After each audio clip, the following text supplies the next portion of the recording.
Shalom, shalom, peuple de Dieu.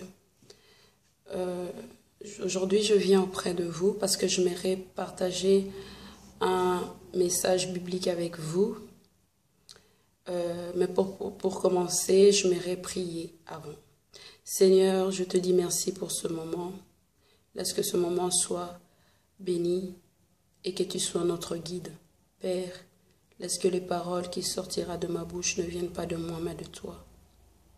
Et que ce message aide une personne à améliorer sa vie chrétienne ou même à changer ce qui n'allait pas.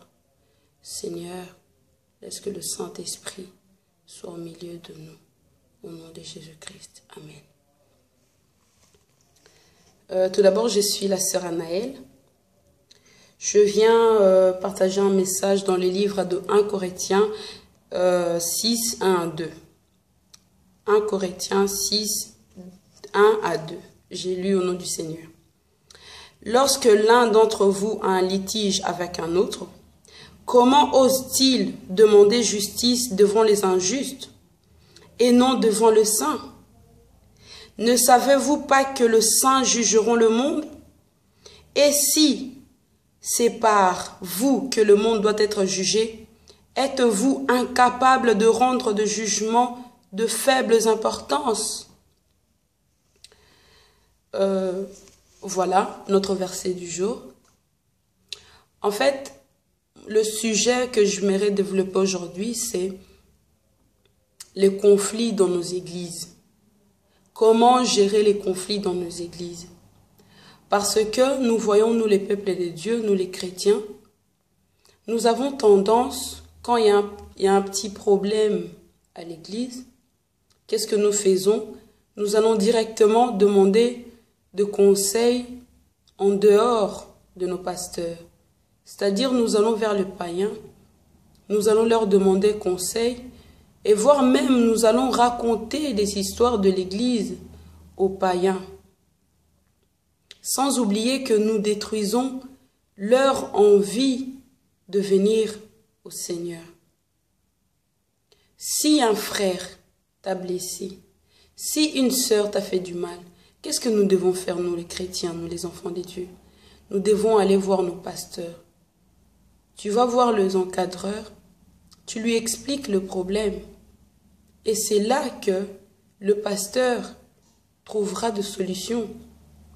Parce que ici nous voyons, l'apôtre Paul nous dit, lorsque l'un d'entre vous a un litige avec un autre, comment ose-t-il demander justice devant les injustes et non devant le saint? Quand on parle de saint ici, il s'agit de nos pasteurs, de nous, les frères et sœurs. Et oui, tu seras peut-être étonné, mais un homme peut vivre sans péché. Parce qu'une personne qui vit dans la sanctification, c'est une personne sainte. Elle devient sainte devant le Seigneur. Oui, c'est possible de vivre sans péché. C'est tout à fait possible. Il suffit d'y croire, d'abandonner le monde et de suivre Jésus.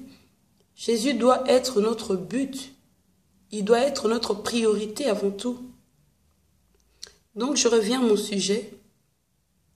Nous ne devons jamais aller raconter nos problèmes de l'Église aux païens. Qu'est-ce qu'un païen peut te conseiller concernant l'Église? Qu'est-ce qu'une personne qui ne connaît pas l'existence de Dieu peut te dire à propos de l'Église? Qu'est-ce qu'une personne qui ne croit même pas à notre Dieu te conseillera, te dira par rapport à l'Église? Tu vas raconter à une personne dehors, une athée, une païenne, que voilà ce qui se passe à mon église, le frère a fait ci, le pasteur a fait là.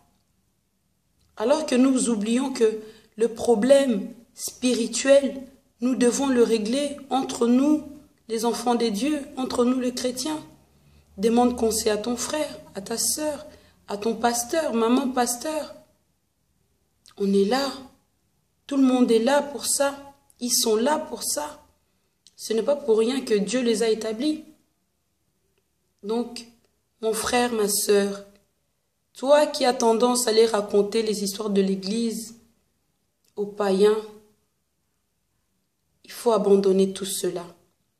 Il faut changer de comportement.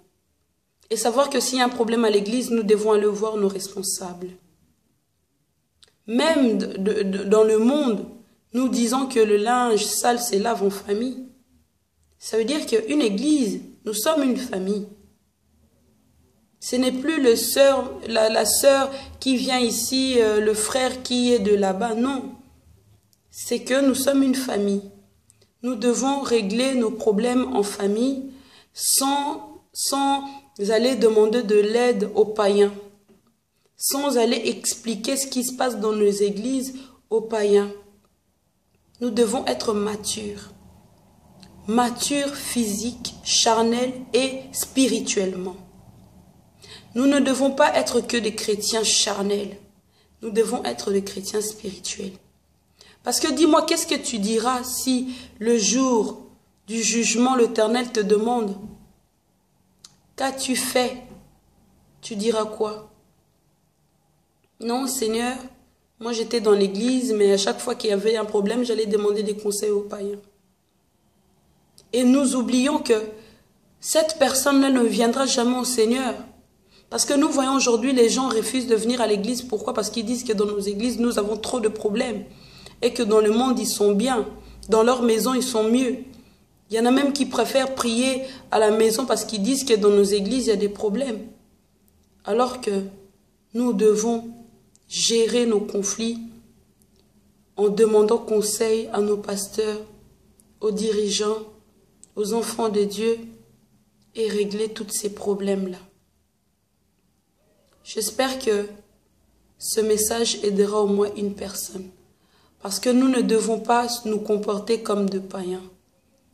Nous ne devons plus nous comporter comme lorsque nous étions encore dans le monde.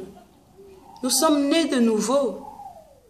Dans les Seigneurs, la Bible nous dit que quand tu viens dans les Seigneurs, tu deviens nouveau.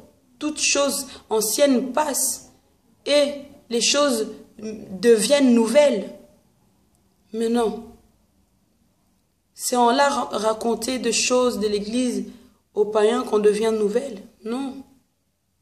Une personne ne devient pas nouvelle à partir du moment qu'elle raconte toujours les problèmes de l'Église aux païens, aux membres de sa famille qui n'aiment pas Dieu.